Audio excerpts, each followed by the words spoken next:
இந்த வாக்குக்கு காசு வாங்குற நிலையை ஒழிக்காம நம்ம பேசுற எந்த சீர்திருத்தம், எந்த முற்போக்கு எதுவும் பயன்படாது. எல்லா நாடும் maiden German, maiden Japan, maiden Hong Kong, maiden China, maiden Singapore, maiden ஏன் நாடு மேக்கின்.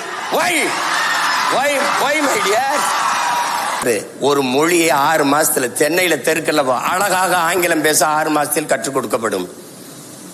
6 மாசத்துல கத்துக்கிற மொழி எதுக்கட ஆயுள் முழுக்க படிச்சுக்கிட்டே அலையிற நீ? எதுக்கு அழியிற? எதுக்கு? நமக்கு ஒரு நோய். உள்நாட்டு அறிவியலை, உள்நாட்டு வரலாறை, உள்நாட்டு புவியியலை, உள்நாட்டு வேளாண்மையை இங்கிலீஷில் தான் படிப்ப. முதல்ல இந்த நோயிலிருந்து வெளியில வா. ஆங்கிலம் ஒரு மொழி, அறிவல்ல. இது அடிப்படையை விளங்கிக்க. இங்கிலீஷ் லாங்குவேஜ், நாட்டால் நாலேஜ். அதான் நல்லா விளங்கிக்க.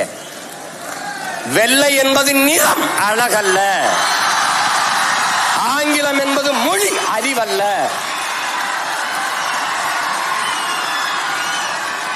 நீ வணங்குகிற நம் தெய்வங்கள் எல்லாமே கருப்பு தான். அந்த திமிர் நமக்கு இருக்கலாம். போட்டு உனக்கு உளவியலா ஒரு நோய் வந்துருது. வெள்ளையா இருக்கிறதா அப்படின்னு எல்லாம் வெள்ளையாக்கிட்டான். பன்னி வெள்ளை, சக்கரை வெள்ளை, கோழி வெள்ளை, எல்லாம் வெள்ளை. நடிகர் வெள்ளை, நடிகர் வெள்ளை. அதனாலதான் நாட்டிலே பெரிய தொல்லை. அதான் ஒளி. இந்த நோயிலிருந்து வெளியில வா. அவன் மொழி அவனுக்கு, நம்ம மொழி நமக்கு. அமெரிக்காவில் பள்ளிக்கூடம் போகாதவன் ஆங்கிலம் பேசுவான். பிரிட்டன்ல பிச்சைக்காரன் இங்கிலீஷ்ல பிச்சை எடுப்பான். அது அறிவுன்னு சொல்லிடுவியா? போட்டு குழப்பிக்காத. அது எப்படி? அது தமிழ் படி. இங்க பாரு உன் தாய்மொழியை இங்க பாரு. தாய்மொழியில் கற்றவன் உலகத்தில் படைக்கிறான். தாய்மொழியில் கல்லாதவன் பயன்படுத்துறான். என்ன ஆங்கிலத்தில் சிறப்பு வச்சிருக்க நீ? என் மொழியை நீ எடுத்துட்டா உனக்கு சொல்லல. 500க்கு மேற்பட்ட கலை சொற்கள், உயிர் சொற்களை நான் போட்டது உனக்கு. உடன், என்னுடைய உடன் ஒரு எஸ் போட்டு சடன். என்னுடைய பேச்சு ஒரு எஸ் சேர்த்து ஸ்பீச். என்னுடைய பஞ்சு ஒரு எஸ் போட்டு ஸ்பாஞ்சு. என்னுடைய கொல் ஒரு கில். என்னுடைய கட்டுமரம் உன்னுடைய கட்டுமரம். என்னுடைய நாவாய் உன்னுடைய நேவி. என்னுடைய கலாச்சாரம் உன்னுடைய கல்ச்சர். உனக்குன்னு என்ன இருக்குது? நான் போட்ட பிச்சையில் ஒரு உமுறாகிட்டு நான் தான் பெரிய இன்டெலிஜென்ட்.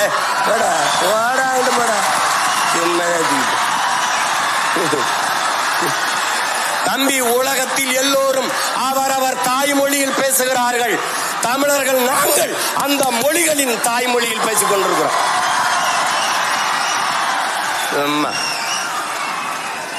நாட்டின் பிரதமர் மாண்புமிக்க ஐயா நேரு அவர்கள், ஐயா பிரதமர் மோடி அவர்கள் உலகம் பூரா செல்றாங்க. என்ன சொல்றாங்க?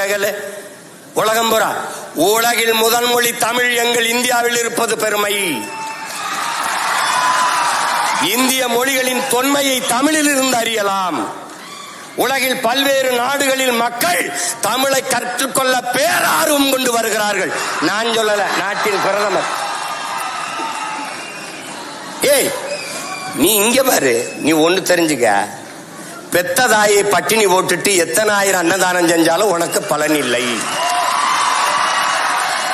தாய்மொழி தெரியாமல் நீ எவ்வளவு பெரிய எவ்வளவு மொழிகளை கற்றாலும் நீ அறிவு கட்டவன். பெத்த தாய் யாருன்னு தெரியாம நீ எப்படி நீ இருப்ப? என்னன்னு சொல்றது? நீ மனநிலை பிறண்டு போனவன், நீ நினைவற்றவன். ஒண்ணுதான் உன் தம்பி தங்கைகளே, ஒண்ணுதான் நீங்க நல்லா நினைச்சுக்கணும். இந்த அரங்கத்திற்கு எத்தனை சாளரங்கள், சன்னல்கள், அத்தனைகளாக உலக மொழிகளை நாம் வைத்துக் கொள்ளுவோம். ஆனால் நுழைவாசலாக இருக்கிற தலைவாசலாக நம்முடைய தாய்மொழி தமிழை நாம் வைத்துக் கொள்ளுவோம். நீ யாரு? நானா இருக்கேன். என் தம்பி சொல்றாரு, நான் இந்தியத்திலிருந்து தமிழை பார்க்கிறேன், என்னன்னு தமிழகத்திலிருந்து தேசியத்தை பார்க்கிறார். நான் இன்னொன்னு சொல்றேன், நான் என் தம்பிக்கு சொல்றேன், நான் முதல்ல எங்க அம்மாவுக்கு மகனா இருக்கேன், அப்புறம் அத்தைக்கு மருமகனா இருக்கேன்.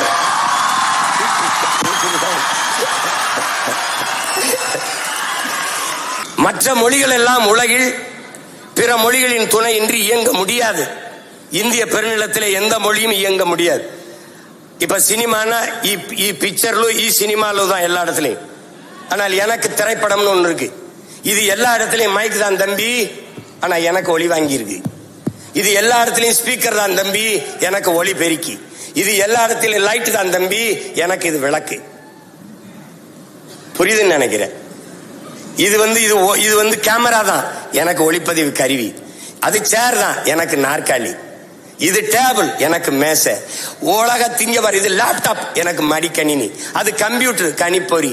எல்லாவற்றுக்கும் இது செல்போன், அலைபேசி, செல்லிடபேசி, கைபேசி, எல்லாவற்றுக்கும் தமிழில் உயிர் சொல், கலை சொற்கள், வேர்ச்சொற்கள் இருக்கு. தம்பி ஆங்கிலத்துல அரிசி ரைஸ் தான் தம்பி, நெல்லு ரைஸ் தான் தம்பி, சோறு ரைஸ் தான் தம்பி. எனக்கு நெல்லு, அரிசி, சோறு 3 சொல் இருக்கு தம்பி. அதனால்தான் சொல் தமிழா சொல், சொல் தமிழா சொல். உனக்கு சித்தப்பா அங்கிள், பெரியப்பா அங்கிள், மாமா அங்கிள். எனக்கு ஒரே அங்கிள் தான். ஏன் நீ ஜங்கிள்? எனக்கு பாரு சித்தப்பா, பெரியப்பா, மாமா. எனக்கு 3 சொல் இருக்கு. உனக்கு சின்னம்மா, பெரியம்மா, அத்தை, எல்லாத்துக்கும் ஆன்டி தான். எனக்கு இல்லாத என்ன இருக்கு? ஏன்னா எனக்கு ஒரு குற்ற உணர்ச்சி இருக்கு, தாழ்வு மனப்பான்மை இருக்கு. தமிழ் படிச்சா வேலை கிடைக்காது, தமிழ் படிச்சா சோறு கிடைக்காது. நீ சொல் என் உடன் பிறந்தானே, தமிழ் எனக்கு வேலையும் சோறும் அல்ல, தமிழ் எனக்கு உயிர் என்று சொல். அவ்வளவுதான். இங்க ஒரு தம்பி பேசினார், பெருந்தலைவர் காமராஜர் கிங் மேக்கரா இருந்து பிரதமரை உருவாக்கினார் அப்படின்ட்டு. அவர் லார்பூர் சாஸ்திரி அவர் தான் தேர்வு பண்றார், நேரு இறந்த பிறகு. அதுக்கப்புறம் சாஸ்திரி இறந்த பிறகு இந்திரா காந்தி அம்மையாரையும் அவர் தான் தேர்வு பண்றார். அப்ப பக்கத்தில் இருக்க தமிழ்நாட்டில இருந்து போன தலைவர்கள், ஐயா எதுக்கு ஐயா எல்லாரையும் இவங்களெல்லாம் தேர்வு பண்ணி நிறுத்திக்கிட்டு நீங்களே நின்னாங்கய்யா? நம்ம சொன்னா போடுவான், நின்னா போட மாட்டான். நான் இவனுக்கு போடுன்னு சொன்னா போட்டுருவான், ஆனா நான் நின்னா போட மாட்டான். ஒரு காலம் வரும், அதுக்கான ஒரு காலம் வரும். தமிழ்நாட்டை ஒரு தமிழன் ஆண்டு இந்திய மாநிலங்களிலேயே மிக முதன்மையான மாநிலங்களாக கல்வி, மருத்துவம், வேலை வாய்ப்பு எல்லாவற்றிலையும் ஆகச்சிறந்த மாநிலமாக உயர்த்தினால், இந்திய பெருநாடு தமிழ்நாடு போல சிறந்து விளங்க என்ன செய்யலாம் என்றால், அந்த நாட்டை ஆண்ட முதன்மை அமைச்சரிடத்தில் இந்திய பெருநாட்டை கொடு என்கிற நிலை வருவாங்க. இவ்வளவுதான். இதுல போட்டு குழப்பிக்காத நீ. ஆனா இங்க திராவிட மாடலை பின்பற்றினா என்ன? ஓட்டுக்கு 500, அதை எல்லாரும் பின்பற்று. இந்த வாக்குக்கு காசு வாங்குற நிலையை ஒழிக்காம நம்ம பேசுற எந்த சீர்திருத்தம், எந்த முற்போக்கு எதுவும் பயன்படாது.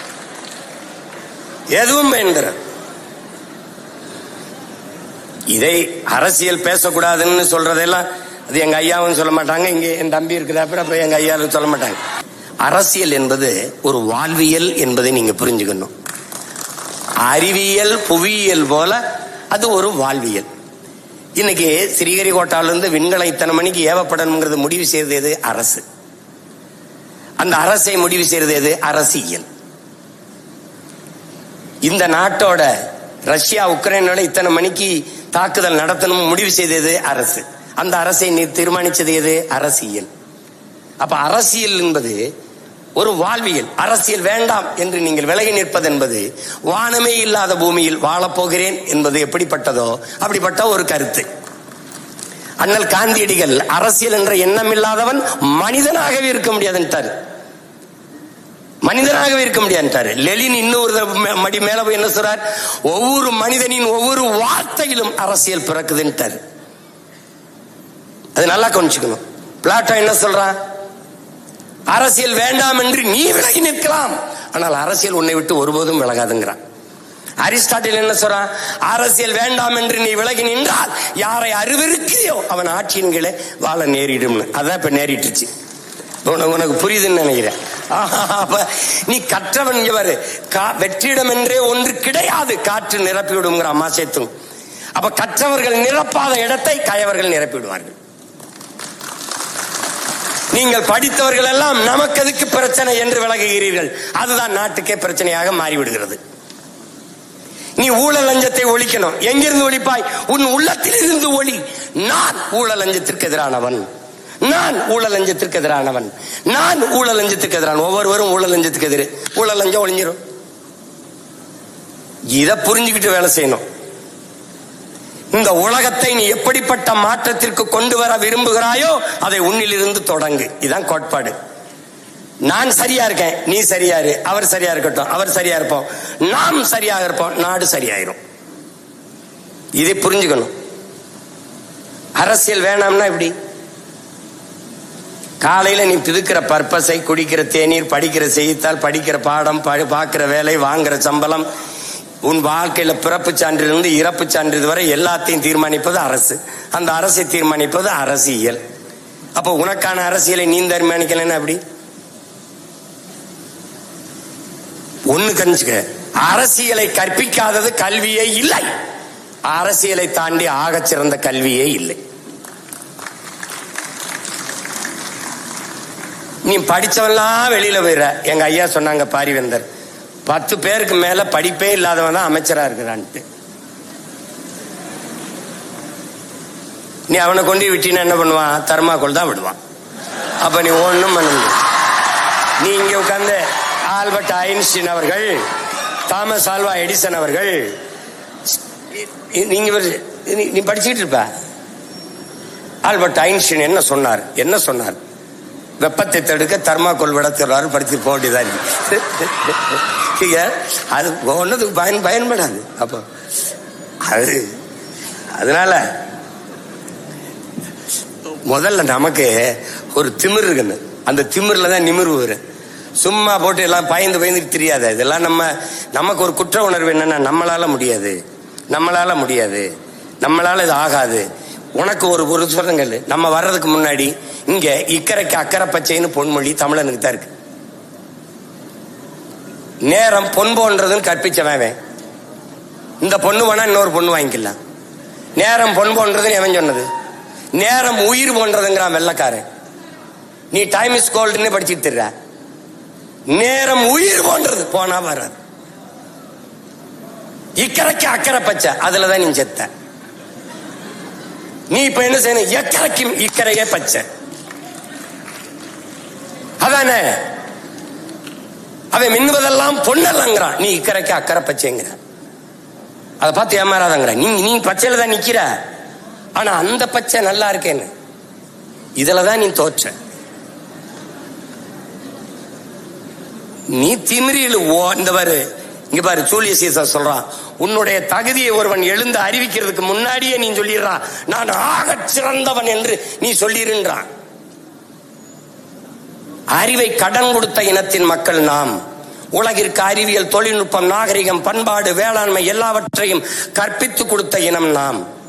அதை நல்லா கவனிச்சுக்க. ஓடுகிற நீரை தடுத்து பாசனத்திற்கு பயன்படுத்த முடியும் என்று 1800 ஆண்டுக்கு முன்னாடி தடுப்பணை கட்டி வேளாண்மைக்கு பயன்படுத்திய பெரும்பாட்டன் கரிகால் பெருவளத்தானின் பேரனும் பேத்திகளும் இங்க உட்கார்ந்திருக்கிறீர்கள். அதனுடைய நிழலும் கீழே விழும். தஞ்சை பெருவுடையார் கோயிலின் நிழல் கீழே விழுகுதா பாரு. எப்படி கட்டிருப்பான் பாரு உன் பாட்டை. எவ்வளா இந்த கற்களை மேல ஏத்திருப்பான். இன்னைக்கு ஒன்னா விசை அணி இருக்கு, தூக்குறான் போடுறான். அப்ப எப்படி ஏத்திருப்பான்? உனக்கு என்ன தன்னின பெருமை அறியாம தாழ்ந்து விழுந்து போன நீ. உனக்கு ஒண்ணும் தெரியாது. இப்ப நானே ஒரு வெள்ளையா, இப்ப நானே என் தம்பிலாம் கொஞ்சம் வெள்ளையா, கொஞ்சம் இங்கிலீஷ்ல, அப்ப எப்படி பேசுறாப்ல எப்படி பேச. யாரு? சீமானா? சீமா. ஆமா ஆமா, அந்த நாடகத்துல நல்லா நடிச்சிருக்காப்ல, இந்த மாயாண்டி குடும்ப நாடகத்துல. அப்பதான் வலிக்கும் பாரு. 3 மணி நேரம் பேசி ரத்தம் வேர்வையா உரிய கொட்டி இப்படி இறங்கி தொண்டை வறண்டு கீழே வம்பது. சிமா, மாயாண்டி குடும்பத்துல சூப்பரா ஆக்ட் பண்ணிருக்கீங்க. அப்ப என்ன சொல்லு, கர்மம் அதையே செஞ்சுட்டு இருந்திருக்கலாம் போல இருக்குது. இந்த கர்மத்துக்கு ஏண்டா வந்தோம்னு தோணும். இவனுக்காடா இவ்வளவு நேரம் பேசணும்?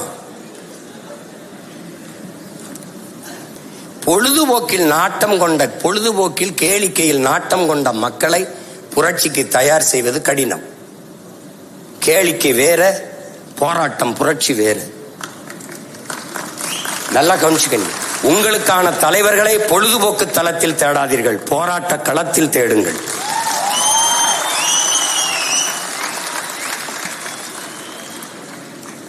உன் மொழி உணராதவன், உன் மொழி தெரியாதவன் உனக்கு இறைவனா இருக்க முடியாது. உன் வழி உணராதவன் உனக்கு தலைவனா இருக்க முடியாது. போட்டு தலைவன் என்பவன் இங்க பாரு, தகப்பன் என்பவன் பெத்தவனா இருக்கணும், தலைவன் என்பவன் உன் ரத்தவனா இருக்கணும். போட்டு குழப்பிக்கிட்டு அலையாத. அதுல அரசியல் கற்கணும், அரசியல் கற்கணும். அரசியலை விட ஆகச்சிறந்த பாடம் ஒன்றும் இல்லை. இனிவரும் தலைமுறையாவது வெறும் வாக்காளர்களாக இல்லாமல் இருங்க. உங்களுக்கான தலைமையை தேடுங்க. இந்த கடையில் நல்ல உடை கிடைக்கும் என்று தேடுகிறீர்கள், இந்த கடையில் நல்ல அலைபேசி கிடைக்கும் என்று போய் தேடுகிறீர்கள், இந்த கடையில் நல்ல உணவு கிடைக்கும் என்று தேடி சென்று உண்கிறீர்கள். ஒரு 6 மாதம் உடுத்தி தூரை போடுகிற உடுப்புக்கு அவ்வளவு தேடுகிற நீங்கள், 6 மாதம் பயன்படுத்தி தூர போடுற அலைபேசி அவ்வளவு தேடி எடுக்கிற நீங்கள், 5 ஆண்டு கால உங்கள் எதிர்காலத்தை தீர்மானிக்கிற தலைவனை நீங்கள் ஏன் தேட மறுக்கிறீர்கள்? அதை நீங்கள் ஆழ்ந்து சிந்தித்து பார்க்கணும். எங்க ஐயா சொல்றாங்க, நாட்டை நீங்க உங்களை போன்ற தலைவர்கள்லாம் வந்து மாற்றத்தை செய்யுங்கன்னு. தனி ஒரு மனிதன் செய்ய முடியாது. எல்லாரும் ஒவ்வொருத்தருக்குள்ளேயும் அந்த மாற்று சிந்தனை வந்தால்தான் மாற்றம் வரும். அதனால நாம் மாறுவோம், மாற்றுவோம். இங்கே பேசிய பேச்சாளர்கள் உங்களுக்கு மக்களாட்சி தத்துவத்தை ஏற்றுக்கொண்ட ஒரு நாட்டில் பேச்சு என்பது மக்களிடத்திலே ஒரு கருத்தியல் புரட்சி என்பது, அதுவும் பேச்சு என்பதும் வலிமை மிக்க ஒரு ஆயுதம் என்பதை என் அன்பு தம்பி தங்கைகள் புரிந்து கொள்ளும். அதனாலதான் பேச்சை அப்படி சொல்லக்கூடாது. மூச்சை இழக்கலாம், பேச்சை இழக்கலாமா என்று உணர்ச்சி பாவலர் அண்ணன் காசி ஆனந்தன் கற்பித்தது போல, ஒரு தவளை தண்ணிக்குள்ள மூழ்கி கிடக்கும், அந்த சகதிக்குள்ள தண்ணிக்குள்ள, ஆனாலும் அது கத்திக்கிட்டே இருக்கும். மேல பசியோடு நீஞ்சி போற பாம்பு தவளை இங்கதான் இருக்குதுன்னு தெரிஞ்சு டக்குன்னு போய் சாப்பிட்டுரும். அது கத்தாம இருந்திருந்தா தவளை இங்கதான் இருக்குன்னு அடையாளம் தெரியாம அது போயிருக்கும், கண்டுபிடிக்க முடியாம போயிருக்கும். ஆனால் கத்துனதுனால தன் உயிரை இழந்துருச்சு. பக்கத்துல இருக்கிற ஒரு மீன் அந்த தவளையை பார்த்து சொல்லுது, அந்த தவளை கத்தாம இருந்திருந்தா உயிர் பழச்சிருந்திருக்கும்ல, ஏன் அது போய் கத்திக்கிட்டே இருந்துச்சு அப்படின்னு. அந்த தவளை சொல்லுது, மூச்சை இழக்கலாம், பேச்சை இழக்கலாமா என்று. பேச்சு ஜனநாயகத்தில் மக்களாட்சி தத்துவத்தை ஏற்றுக்கொண்ட ஒரு நாட்டில் பேச்சு என்பது வலிமை மிக்க ஆயுதம். அப்படிப்பட்ட வலிமை மிக்க கூறு ஆயுதத்தை தன் பட்டறையில் வைத்து தீட்டுகிற அரிய பணியைத்தான் தமிழ் பேராயம் இப்போது தமிழ்நாடெங்கும் செய்து கொண்டிருக்கிறது. அந்த பணியை எங்களுடைய ஐயா பாரிவேந்தர் அவர்கள் செய்து கொண்டிருக்கிறார்கள். பேச்சு என்பது எளிய பிள்ளைகள் நாங்கள். எனக்கு என்ன பின்புலம் இருந்தது? எனக்கு யார் இருந்தா? எங்க அப்பா முதலமைச்சரா, இல்ல எங்க தாத்தா முதலமைச்சரா? அப்படிலாம் ஒண்ணும் இல்ல. இல்ல எங்க அப்பா அமைச்சரா, இல்ல சட்டமன்ற உறுப்பினர், ஒண்ணும் இல்ல. ஒரு பாமரன் விவசாயி, ஒரு காட்டு கிராமம் ராமநாதபுரத்தில் சிவகங்கையில் ஒரு சின்ன கிராமத்தில் இருந்த எளிய மகன். எனக்கு தொலைக்காட்சி இல்ல, பொருளாதாரம் இல்ல, ஒண்ணும் இல்ல. இங்கே சொன்ன தங்கச்சி போல ஒவ்வொரு தேர்தலுக்கும் ஒரு சின்னம். 75 வருஷமா ஒரே சின்னம்லாம் இல்லை எனக்கு. ஒவ்வொரு தேர்தலுக்கும் ஒரு சின்னம். ஆனாலும் நின்னும் மக்களை நம்பி ஒரு எளிய மகன் தன் பேச்சால் பேசி பேசி பேசி பேசி 36 லட்சம் வாக்குகளை பெற்று தனித்து ஒரு கட்சி மாநில அங்கீகாரம் பெற்ற கட்சியா வந்திருக்குன்னா காரணம் பேச்சு. வெறும் பேச்சல்ல, என் மூச்சை பேச்சாக்கி தமிழ் மக்களின் இன உணர்வு, மான உணர்வை தட்டி எழுப்பி ஒன்று திரட்டி பெற்றிருக்கு. அதனால பேச்சு சாதாரணம் இல்லை. என் உடன் பிறந்தானே, பேச்சு வலிமை மிக்க ஆயுதம். அதை பயன்படுத்து. அடிமைப்பட்டு உரிமை இழந்து உணர்வு கெட்டு கிடக்கிற தமிழ் சமூகத்தின் விடுதலைக்கு இது பயன்படட்டும். உரைக்குள் உறங்கவாவா, துருப்பிடிச்சு தூங்கவா, தோட்டாக்கள் இலக்கின்றி எரியவா, அம்புகள் வீணாக போகவா, சொல் ஆற்றல் மிக்க சொல்லை சொல், எழுந்து நில், வெல். தமிழ் தேசிய மக்கள், தமிழ் பேரின மக்கள் எழுச்சி உரட்டும், மீட்சி உரட்டும். இழந்த உரிமைகளை மீட்போம், இருக்கிற உரிமைகளை காப்போம். அதை வருங்கால தலைமுறை பிள்ளைகள் நம்முடைய வரலாற்று பெரும் பணி காலக்கடமை என்று உணர்ந்து களத்திலே நிற்க வேண்டும். வெறும் வாக்காளர்களாக மட்டும் இருந்து பயனில்லை. சிறந்த கருத்துக்களை நாடெங்கிலும் 9 மண்டலங்களாக பிரித்து நடந்த இடங்களிலெல்லாம் வெளித்து படித்திருப்பார்கள் என்று இங்கே பேசிய பிள்ளைகளை பார்க்கும்போதே தெரிகிறது. 70க்கு மேற்பட்டோர் பரிசு பெற்றிருக்கிறார்கள். முதல் 3 பரிசை பெற்றவர்கள் மட்டும்தான் வெற்றியாளர்கள் என்ற கருத்தை நீங்கள் தளர்த்திக் கொள்ள வேண்டும். பங்கேற்ற 2000 பேரும் வெற்றியாளர்கள் தான். போட்டி என்றவுடன் பயந்து ஒதுங்காமல் போட்டியில் பங்கேற்க வேண்டும் என்ற அந்த துணிவு, நுழைவே வெற்றிதான். வெற்றியை தாங்குகிற மனநிலை எவருக்கும் இருக்கும். தோல்வியை தாங்குகிற மன உறுதி கொண்டவனே ஆகச் சிறந்த வீரன் என்பதை காலம் உங்களுக்கு உணர்த்தும். வரலாறு எல்லா இடத்திலும் உணர்த்திருக்கு. நீங்க நல்லா கவனிச்சுக்கிறீங்க. வரலாறு நெடுகிலும் வரலாற்றில் எப்போதும் வீரனுக்குத்தான் இடம் உண்டு. வீரனுக்குத்தான் வரலாறு நெடுகிலும் வீரர்களுக்கானதுதான். அங்கே வென்றவன் தோற்றவன் இருவருக்கும் வரலாற்றில் இடம் உண்டு. ஏழைகளுக்கு இடம் உண்டு, அடிமைகளுக்கு இடம் இருந்திருக்கிறது, ஏழைகளுக்கு இடம் இருந்திருக்கிறது. எப்போதும் வரலாற்றில் கோழைகளுக்கு இடம் இருந்தது இல்லை.